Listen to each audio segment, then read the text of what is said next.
Welcome to Big Things. I'm Mitzi. This is Mike. And this is our show where we talk about all the things that we're seeing in the world of marketing, social media, pop culture, and sports. We'll also talk through signals that we're watching that could inform the future of digital marketing. You can catch a show every week on YouTube or wherever you listen to your podcast. And make sure to follow us on Instagram for clips and updates on every episode. And once again, if you were a listener of Waves or Tea for Lunch, which were our past shows, let's catch you up on how things are going to be a little bit different with this podcast specifically. The main things are there's going to be less interviews. It's more of Mitzi and I. There's going to be more news and pop culture, which we all love, of course. And then we're going to get into some signals and trends, like I mentioned before, that could inform digital marketing as we know it. Yeah, so today we're going to be talking about three big things. The first one is, should you be nice to your chatbot? The second one is, Jessica Campbell makes history as the first ever female NHL coach. And ByteDance, the owner of TikTok, is getting into books. That's right. Stacked show. I know. It's so crazy. I want to get right into the first one because I'm excited about it. Okay. Should you be nice to your chatbot? So to set the scene here, as talking to chatbots is now becoming more like a normal conversation as ChatGPT continues to advance and other kind of chat AI models come on the scene. AI users, which is us, face an awkward ethical dilemma. And that is that bots are programmed to be polite, but do we have to reciprocate? Yeah, that's interesting because I actually don't chat to chatbots very often. Like, I don't really use ChatGPT, mostly because I haven't mastered prompting. The most I talk to is Siri, and she's doesn't deserve a kind word from me because I feel like she can never get it together. I'll try to talk to her on my phone, and then my computer in the other room picks it up and it just doesn't do what I need it to do. Yeah, it feels clunky. Or she's like, here's a reference from the internet. And I'm like, I could have done that. Yeah, and then not all our devices in our home are all Siri. We've also got the Sonos speakers for our TVs and which music, I never use. Which you never use, but it's also Google or Alexa on that. It's not Siri. So it's who am I talking to, when, who's going to listen? So already we're coming into these conversations with these chatbots a little bit charged. But this whole debate has recently spilled onto social media where many people say one should practice politeness even with bots. Others think wasting kind words, conversing with code, is inefficient. Conversing with code, yeah, like the chatbots being code. Yeah, because they're coded a certain way. Most of them are coded to have empathy or to learn human behaviors and emotions like empathy. So that's where this whole discourse comes in around the idea of, is how we talk to them going to influence their bias towards us and the way that they provide answers or information or recommendations. There have been some studies. A recent survey showed that Americans are split on being polite to AI. About 48% of 2,000 Americans surveyed by Talker Research thought it was important, with Gen Z respondents being the friendliest to bots out of the generations. And around 27% of people agreed it was okay to be rude or even shout at the bots that you're using. I would say, off the cuff, if at first you're not sure, just do what Gen Z is doing. Yeah, I mean, that's fair. In general, it's good to be polite to everyone you're talking to. But the other thing that we were talking about with our team is that everything that you share on the internet lives forever.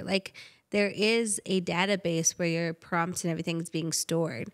So I feel like if in the case one day where all of this data gets leaked and gets pointed back to your account, it's probably best to be polite. Right. And not be rude. Regardless of if it affects the output from the chatbot, you're saying to be careful what you say in case 10 years from now it gets leaked and you get canceled. And isn't it general robot etiquette to be kind of subservient to your owner? Or is that improper thought? No, I think their purpose at this stage is to provide a service. Mm-hmm. But because of how they're programmed to become more human-like over time and to learn the behaviors of those that are using them, then there's a chance that they might develop a bias towards people that are negative towards them, and then a different kind of bias towards people that are affirming and uplifting and positive. Yeah, interesting. Yeah, and they also might just learn some of your behavior. So if you're always kind of rude and aggressive, then you might slowly start to see your chatbot become more rude and blunt and aggressive towards you in their responses. There was another study in Japan, obviously a place where rules and etiquette are more at the forefront. They concluded that being nice to ChatGPT does pay off. And they said that impolite prompts may lead to increased bias, like we talked about, incorrect answers, or even refusal of answers. Stop. Refusal? They can't refuse you. Well, it depends how mean you're being. Yikes. Microsoft has also said that chatbots, which is one of its top products, says AI may not react well to bad behavior as it's built to mimic human reactions. They were quoted as saying, just like humans, AI can't always be the bigger person. So I don't know. It's an interesting conversation, a big question to ask. And I think, I saw on Reddit actually, because I love Reddit. A lot of our listeners know that too. I've seen some engineers and people on Reddit say that it helps to add extra phrases to kind of like set the scene for the chatbot, like take a deep breath or offer a tip to make these models produce better answers. Others joke that generative AI has a praise kink, which I thought was a funny way to talk about it. For their apparent need for positive affirmations and potential rewards. So, I mean, I can relate. I feel like I was going to say, sounds familiar. I wouldn't have used those words, but I mean, if we're comparing ourselves, I would say I probably have a praise king too. I'm a words of affirmation kind of guy. So if you prop me up, talk me up, butter me up, my output's going to be better too. It's so true. I mean, don't we all kind of have that? I guess, yeah. I feel like in our industry, I never expect praise, but when we get it, I'm just kind of like, don't know what to do with it. I'm like, wow. Okay, let's move on. I'm just like, I don't accept it graciously. But I think in terms of like relationships in real life, like outside of work, I think all of us do better with a little bit of positive enforcement. Yeah. And I think AI would not be like that. Like it would like take your praise and say thank you for it. If AI is good at one thing, it's accepting praise without belittling itself. For sure. But it's just interesting too how this, like many other things, has become a polarizing topic. Like it's like some of those percentages I rattled off, it was like 48% versus 52%. Like it's a pretty divided topic. Like everything right now that's very politicized. Even, I don't know if you've seen on TikTok all the videos of people debating if in economy on an airplane, if you should recline your seat or not, and showing people that do, and then the person behind them freaking out and all the arguments that ensue. It's just like, this is the world we live in. I know. How do you feel about that question? Like if you're in economy, should you put your seat back, recline your seat? To me, this is an obvious answer. And that is, if your seat reclines, you're entitled to recline it. You're entitled to, but should you? Is it the polite thing to do? I don't think that matters because you've paid for the seat that you're sitting in and it has that feature. So if using a feature on a seat that you paid for is impolite, to me that's an airline problem and not a customer problem. Right. It's definitely an airline problem, but I just always feel so bad reclining my seat. Like I don't feel bad if it's a long flight because like what else are you going to do? But if it's a short little flight, I usually don't. Doesn't help that all the seats are so uncomfortable. Yeah, and it's like barely reclined. It goes from like this to this. Yeah, but if you can add 10% comfort for yourself by reclining your seat, like you kind of want to do it. But knowing that it adds 10% discomfort to the person behind you. It must just be certain people because like for me, I don't understand that because I have short legs. So if someone in front of me reclines their seat, it doesn't affect me. But there's obviously people out there that feel very strongly about it. It must be the people that have long legs. Yeah. But that just ain't me. I've also seen those TikToks and it feels like it's kind of like a skit because they get so hot and bothered. Yeah. They like get out of their seat and they're like about to fight someone. It is possible. But I feel like most people are bad actors. So I feel like you can kind of tell what's a skit versus what's a real, just like person on tilt. Yeah, this is like a hot take, but I feel like most acting is cringy.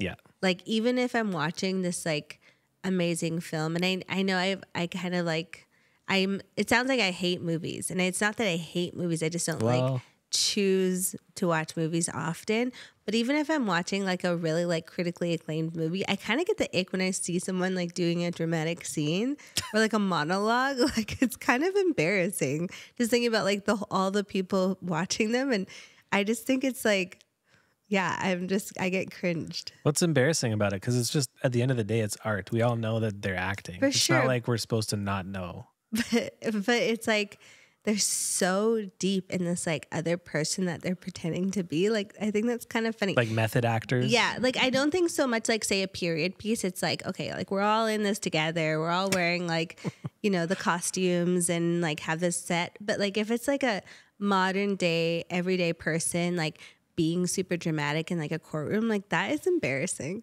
Why? I don't know. I'm just art. like embarrassed for them. It's entertainment. Like, yeah, I get it. And I appreciate actors. I just like think about Broadway. Like we all know that we're at a play. Well, Broadway's different because they're singing, acting, and dancing. That takes like multiple skills. But I think personally, I feel like some acting, not all acting, some acting doesn't look that hard. Okay. You need to stop. I feel like acting is very hard. Yeah, totally. Like delivering a line within like there's incredibly good actors out there. Like I think some people can like enunciate in a way that like really like captures your attention, but that is like a very small pool of people. Like in the world of actors, like that's not that like many people who have that like talent to do that. Like a lot of actors, just like no shade to actors, but I just find it like, I don't know, maybe I need to take an acting class or something and be humbled a little bit. I think so.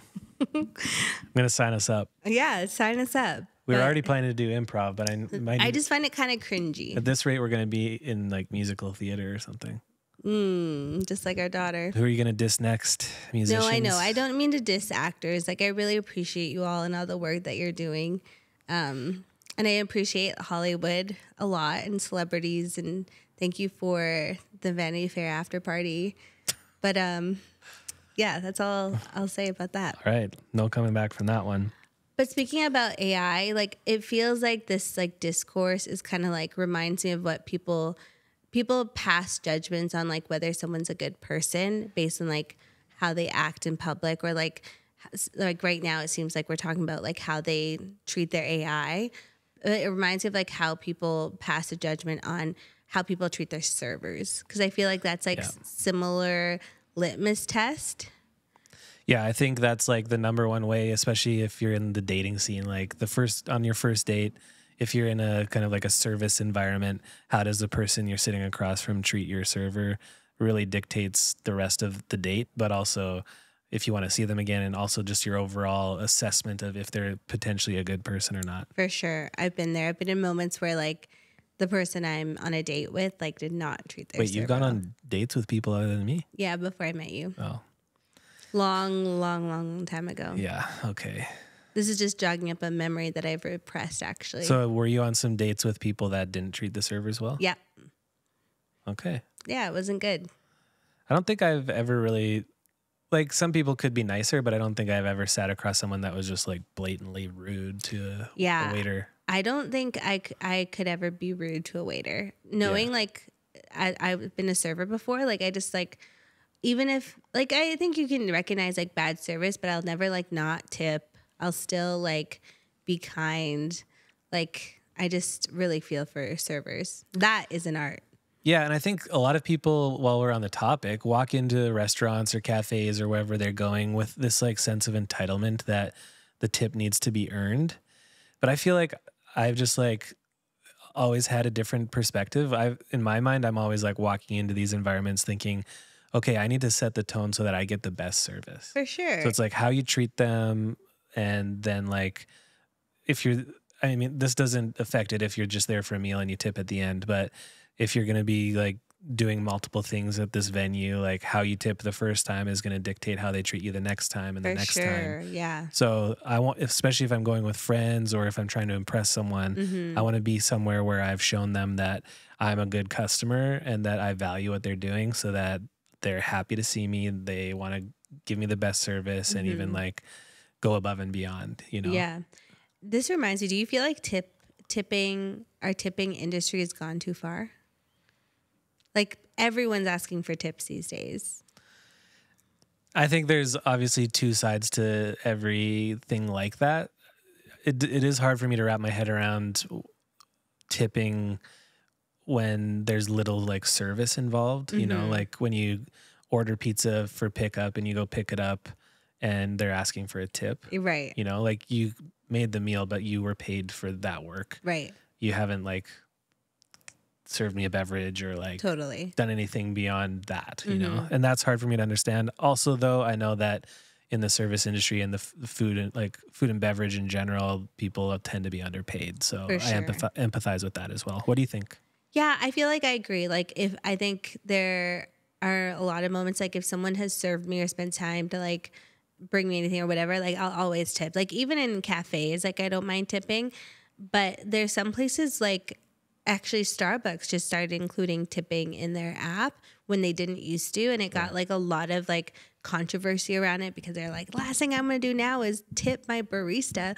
But I feel like there's some industries like say Starbucks baristas, like they deserve tips because like they're working overdrive. There's an expectancy that like as soon as you place your order at Starbucks, it's like immediately ready. And like there's like a bunch of people in the background like orchestrating this like crazy like environment. So I feel like if anyone deserves tips, it's them. So I don't disagree, or I don't think tipping is like out of control in like food and beverage industries.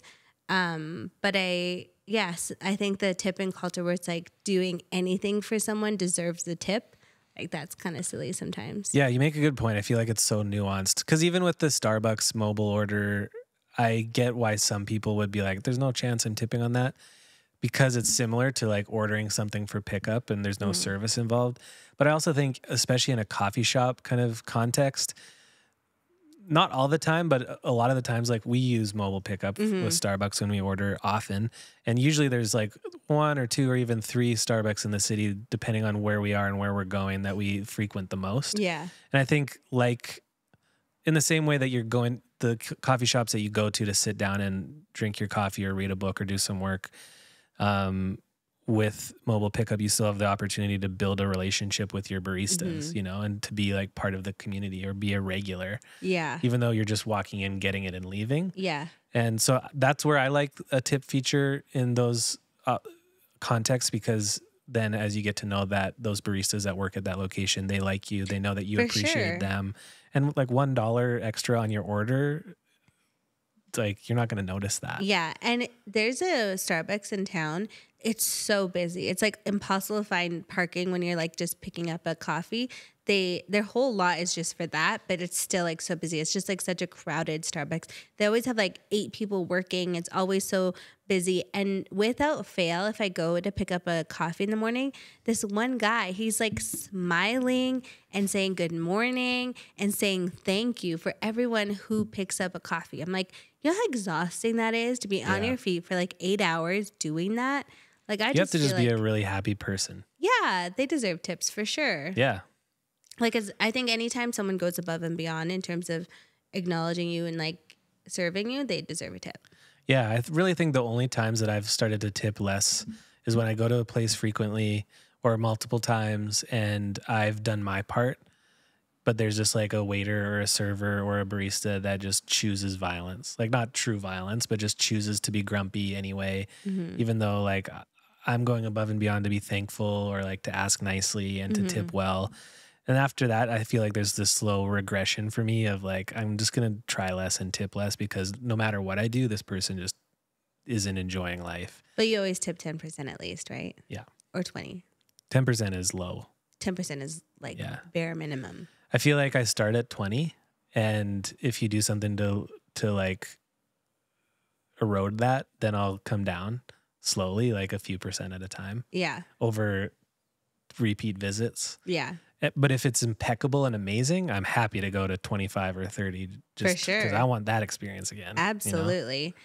You know? This whole conversation reminds me of this book that we were reading for our book club. It's called Clara and the Sun. And the whole book is basically about this girl, Josie, and her robot. It's like set in like a future dystopian time. And her robot's called Clara.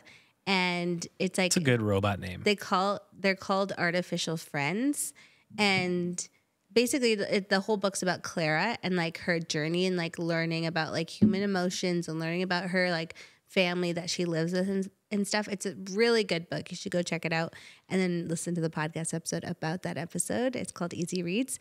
But in that book, they have this like play date kind of situation where the girls and Clara are greeting a bunch of friends that come visit. And one of the parents of the friends walks in and goes to the robot Clara. And she's like, I never know how to greet you. Like, are you a toaster? Am I supposed to acknowledge you? Or do I treat you like a person, say hello and hi? And that was like so interesting because I feel like saying there's a future where AI actually becomes like robot type, like things that operate around us and kind of like help us in our day and become like artificial friends or whatever. Like I would feel kind of stuck too. Like, am I supposed to acknowledge you and treat you like a person and greet you and like be that kind of like welcoming? I don't know. Or are you like a fridge that just kind of like sits in the corner of the room providing some utility? I think we're going to learn really quickly that if it actually follows that kind of progression where AI and like robots become that integrated into our daily life and they actually like walk around like a human and interact like a human, I think we're going to learn really quickly to engage with them like humans. Right. And especially like because we've seen enough of the like doom and gloom kind of storylines through Hollywood and movies and even just like prophecies from some of these tech giants like Elon Musk, that I think we're going to bias towards caution, and we're also going to want these entities to learn to like us. Yeah. As our producer Morgan says, we better be nice to our overlords. Exactly. Yeah, I think that's the moral of the story. That's where I lean towards, is just like treat them with kindness, engage with them, make them like you, just like you would want your server or barista to. Yeah, treat your robots as you wish to be treated. There's no like negative outcome. It doesn't take that much extra effort, but the possibilities, if you're just like constantly rude and not a nice person, then it's just like with a human, like it's just going to come back around. Yeah, and it could get leaked, so just keep that in mind. Yeah. Practice good internet use. I feel like we're in this like post-cancel culture era right now, so it feels like safer in general, but if you're a crappy person, it's going to bubble to the surface eventually. We can't get too comfortable. True. Okay, let's move on to thing 2. TikTok parent company is moving into print. ByteDance, the Chinese technology giant that owns TikTok, made an initial move into publishing digital books last year, but now the company is publishing in print, which is called Eighth Note Press, is planning to significantly expand its retail footprint by publishing print editions and selling them in physical bookstores. They plan to release 10 to 15 books a year, with the first titles arriving in early 2025. And it'll focus on genres that have been proven popular among millennial and Gen Z readers, mostly romance, romantasy, and young adult fiction. Eighth Note is closely tracking what's trending online, including BookTok, obviously, and it's building backwards by acquiring books that feed into those trends and conversations. This makes so much sense to me. Like, it's so interesting to see this whole like BookTok like trend, or like all these people talking about books on TikTok start to like kind of feed this like how it makes. Sorry, I'm gonna say that all over again. Say it again. This makes so much sense to me, because if I were TikTok and I watched this trend of BookTok kind of like grow, I would want to get in on that business. Like, why wouldn't you? Especially knowing that so many people go to TikTok to recommend books. TikTok has been seen to drive so much sales. So like, even though it's weird to think that TikTok's company could publish books, it also just feels like they're just trying to get in on the business action. And on the business action, but also they understand their young audiences. We've tracked signals from time to time about how millennials, yes, but Gen Z even more are reacting to like nostalgia, you know? Like we saw cassette tapes kind of have a comeback, and many other things that I'm blanking on right now. But I think it's cool to see them also just like thinking about content outside of just doom scrolling on a singular app, you know, and finding ways to engage with these same communities in other contexts. That's interesting to me. But of course, it's brilliant that they're leveraging trends and like data that they can get from their own platform to go off platform. And working backwards, because those genres, romance, romantic, and young adult fiction, they're like huge on TikTok. Yeah. But as I was looking into this, I got a really interesting stat. In 2024 so far, print sales for authors with large audiences on BookTok, including Colleen Hoover, Sarah J. Maas, Frida McFadden, and Rebecca Yarros, they've reached 41 million units, and that's a 23% increase compared to this time last year. And then just to compare, total adult fiction market, print sales are only up 6%. So all those like romance, fantasy, that like whole genre that's like dominated by these authors, it's really like you can see the impact that BookTok has on print.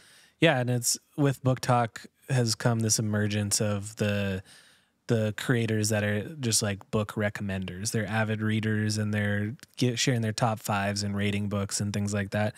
And that's honestly one of the things that got me back into reading this year. I had been thinking about it. I knew what genres I liked. But it was this one creator, I think his handle's Smitty1242 on TikTok. But he's like a fun, cool dude, similar age to me, maybe a bit younger. And he just had the inside track on fantasy and science fiction books. And he made it so easy for me to kind of make my reading list of like the first, 5 to 10 books that I wanted to hit for the year based on his reviews. So yeah, and same. I get so many book recommendations on TikTok. I also love like searching a book on TikTok and seeing all these like reviews of people. Yeah. So it's really cool. What's your favorite book this year that you've discovered on TikTok?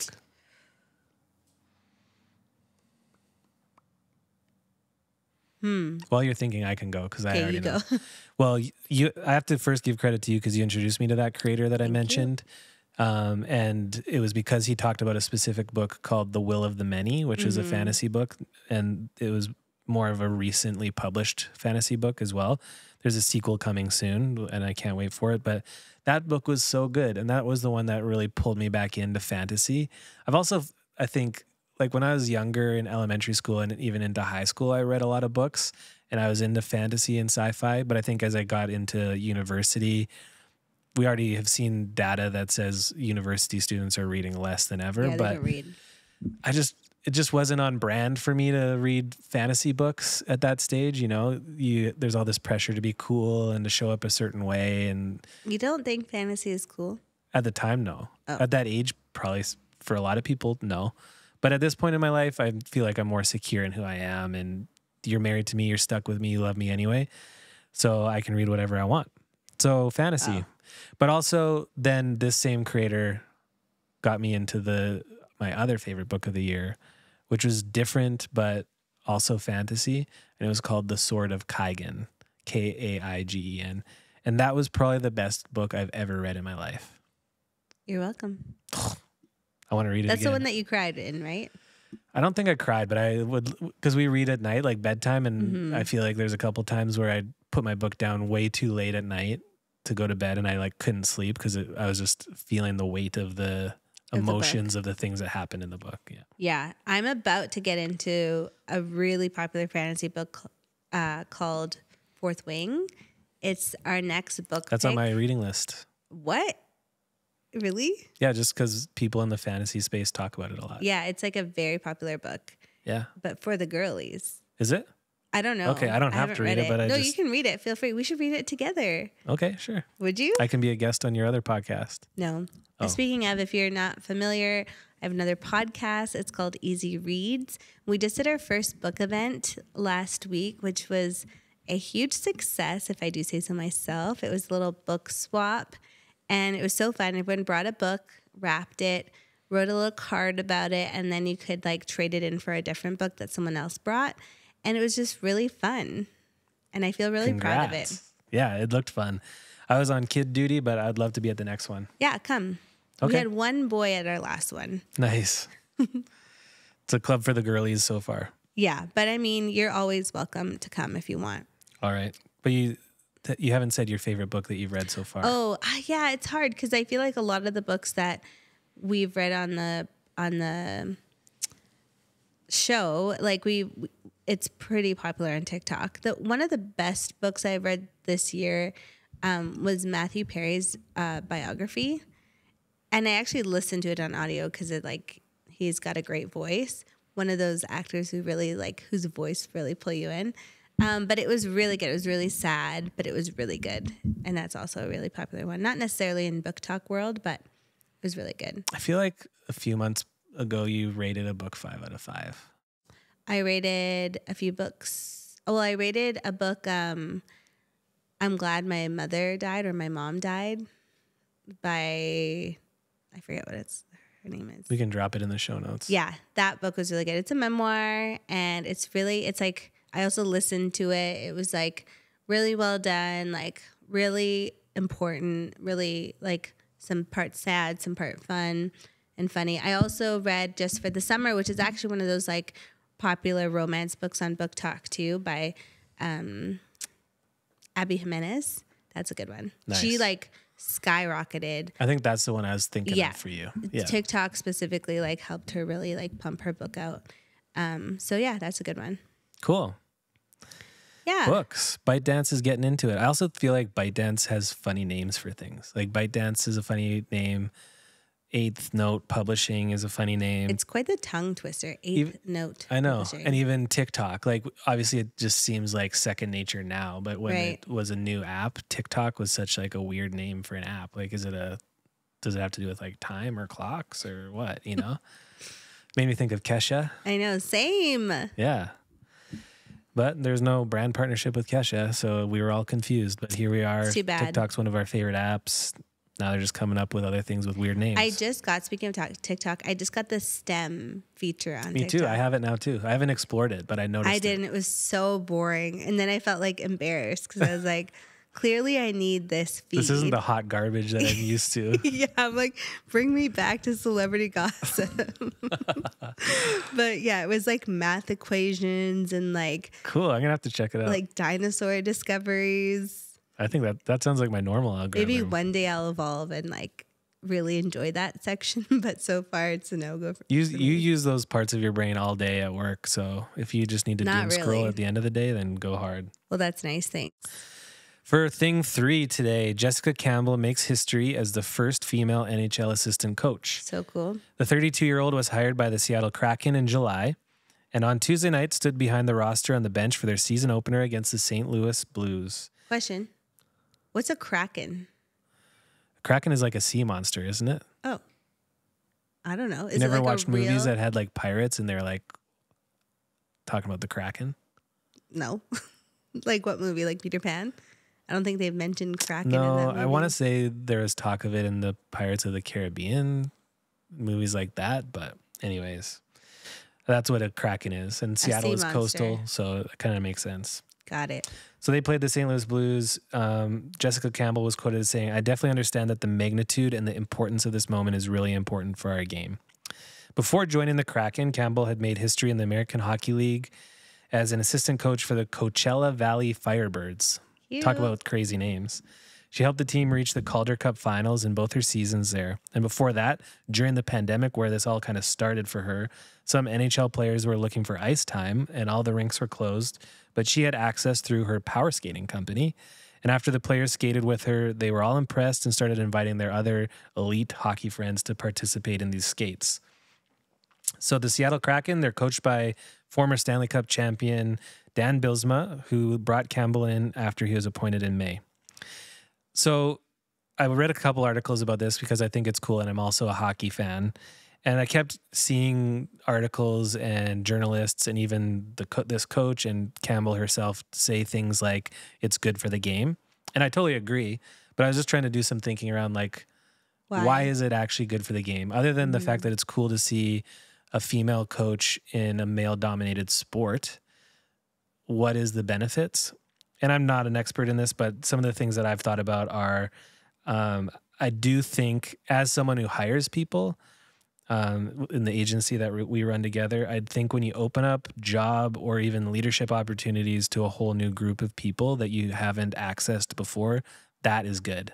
It's exciting because at the end of the day, especially in a sport, you're trying to win a championship. So whether it's your players or your coaching staff or anyone kind of peripheral to that team, you want to have the best chance to win. So if your best chance to win is a woman on your coaching staff, then you should absolutely do that. So I think credit to them, to the Kraken organization for being the first to do it. And I think more will follow because we've seen that in other leagues like the NBA, the NFL, even in tennis and stuff like that. I also think it's cool how we've seen incredible women in other industries, like in the roles of entrepreneurs or creators or politicians, humanitarians, and of course, athletes. So why not coaches too? I think it raises the ceiling of what's possible. And then my last thought, I think, on the other hand, in the same way that women's sports are now getting more airtime and money is good for sports in general. I think having women in leadership in men's sports opens things up to more audiences, which is everyone's goal, which means more growth and new ways of thinking, whether that's strategically or even just like intangibly. But those were my kind of thoughts as I processed this and did some research. Totally. Yeah, I mean, obviously it's a great thing for the sport. It's great to see women like take on coaching roles. I love seeing like women owners or women coaches. I think it's so cool. And women refs. I feel like the NFL has a lot of women refs. I haven't seen that in as much as the NHL, but yeah, honestly, the NHL, like I know I'm Canadian, like I should be like a huge NHL fan. It's like the Canadian thing to do, but like it's just not that interesting for me. Yeah. But I want them to do well. Like I got so into the football and the NFL this year. So as I was thinking about this and like thinking about this appointment, I was thinking, what could the NHL do to like capture me as a fan? Right, because we were talking about this and you were saying that, you know, like you've been more drawn to the NFL and you have your reasons why. And then secondary to that would probably be NBA, basketball, maybe tennis a bit. Right. And you have your reasons why. Yeah. So I'm trying to distill some of those reasons. Right. And I'm sure this will come to no one's surprise, but I like need more of the like fluffy fun stuff outside of the game. Because I have some beef with the NHL. Like hockey in general is kind of hard to follow because it goes so fast and not much happens. Like you're watching this puck like speed. Sometimes I lose the puck. I'm like, wait a second, where did it go? And all you see is like bodies. But with like football and with basketball, like it's kind of like clear as day and like the points are so high, you know? I don't know. But like I can't change the rules of the game and I accept that. So instead, here are my other suggestions for marketing the NHL. Lay it on us. I need more women in the game. So like I said, like coaches, this is great, you know, small step forward and like love to see it. But I want to see like coaches, broadcasters. I think the NFL has such amazing broadcasters, but I really don't see that in NHL. Like every time you've watched a game, it's like usually like old white dudes. So I would love to see women on like the broadcast space in specifically hockey. Yeah, there are some female broadcasters and I would say they do a good job, but in general, the tone of hockey from the teams from the players to the coaches to the announcers and broadcasters is all kind of the same. And redneck is not the right word, but just kind of like the ultra Canadian kind of like hard hitting, bullish kind of vibe and tone. And that I think I could understand how that would be off-putting to it's just not that fun to a female fan. Yeah. It even is hard. It feels less approachable to me as someone who played hockey and reffed hockey and has been a lifelong Oilers fan. Don't come for me, Flames fans. Even for me coming from watching NFL or NBA into watching NHL feels a little bit cold. Totally. I also feel like there's not enough like flashy stars, villains, and wags. Yes. Like I think in general, like NHL, there's probably less money in it than like the other leagues, like NBA or NFL. But I just feel like there's no like flashy villain that I can like watch or like like big star that has like a huge like mansion and like bigger than life personality. Like they're all just kind of like the same. Like, and maybe that's a generalization. I don't know that much about NHL players, but I just feel in general like some sort of like flashy like I don't know, player and wife and party and car, you know, like some like more. I totally know what you mean, because I think like avid hockey fans might disagree with you off the cuff because they know a lot about all the players, and you get the nuance of the different personality types and the adversaries and the rivalries and all that kind of stuff. But I get that it's hard to kind of get there.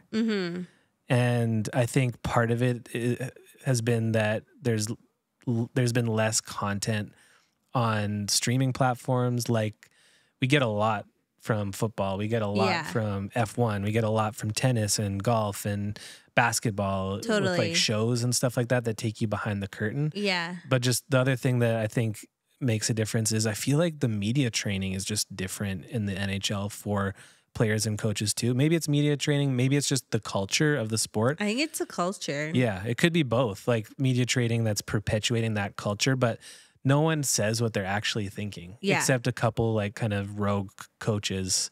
I'm blanking on the guy's name, but maybe I'll add it to the show notes. But there's a couple coaches that just say whatever the hell they want to say. But for the most part, players are kind of programmed to just give generic answers, support their team, not react emotionally, and just kind of give the same sort of like word salad around how they played that period and what they're going to do next period. Totally. So it's just, you don't really feel like you get past that into who they actually are, how they actually feel. Yeah, too much word salad. Like I'll give you two examples for this. Like obviously Travis Kelce and Taylor Swift are a big, you know, part of why so many women have been watching football last season. But it's like, it's good for the sport and it's good for the league. And the league like really leaned in and did a bunch of content about it. A lot of fans were upset about it, but like it was good for all of us to have something else to kind of like be excited about that's like game adjacent. There's like nothing like that in hockey. The other thing, another example is Mike Tomlin this weekend. Like we watched the Jets game versus, what's his team? With Pittsburgh Steelers. Pittsburgh Steelers. I love the Steelers a lot. They're one of my favorite teams, but specifically I like the coach, Mike Tomlin. Yeah.